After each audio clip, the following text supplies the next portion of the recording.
আসসালামু আলাইকুম। So already আমরা মার্কেটে বাই পজিশন নিয়েছি। সো আমি শর্ট টাইমের মধ্যে আপডেটটা দিয়ে দিচ্ছি। সেটি হচ্ছে আমরা 3865 এখান থেকে বাই নিয়েছি। আমাদের স্টপ লস হচ্ছে 3850। আমাদের টার্গেট 3895 পর্যন্ত, অর্থাৎ 3900। এটাতে আজকের মধ্যে হিট করবে এটা আশা করছি।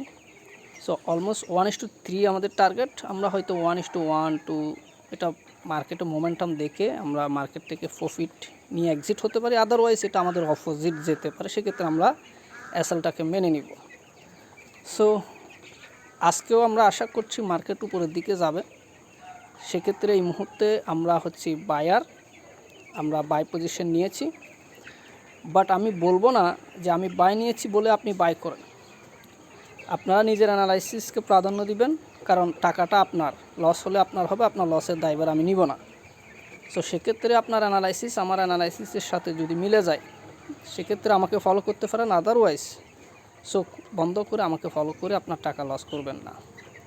সো আমরা আশা করছি মার্কেটকে উপরের দিকে, মার্কেট উপরেই যাবে, এটা আমরা আশা করছি। এটা 100% না, ফরেক্স মার্কেটে 100% কিছু নাই, এটা সম্ভাবনা। সো এটা আমাদের অপোজিট ডিরেকশনে যেতে পারে। এটা আমাদের জন্য প্যারার কোনো বিষয় না, এটা আমাদের জন্য চিন্তা বা টেনশনের কোনো বিষয় না, কারণ আমরা লস মেনে নিতে শিখেছি, আমরা এসএলকে অ্যাকসেপ্ট করতে শিখেছি হাসি মুখে। এজন্য আমরা টিকে আছি, এজন্য আমরা প্রফিটেবল। সো আজকে এটাই অ্যানালাইসিস গোল্ডের। সকলে ভালো থাকবেন। আসসালামু আলাইকুম ওয়া রাহমাতুল্লাহি ওয়া বারাকাতুহু।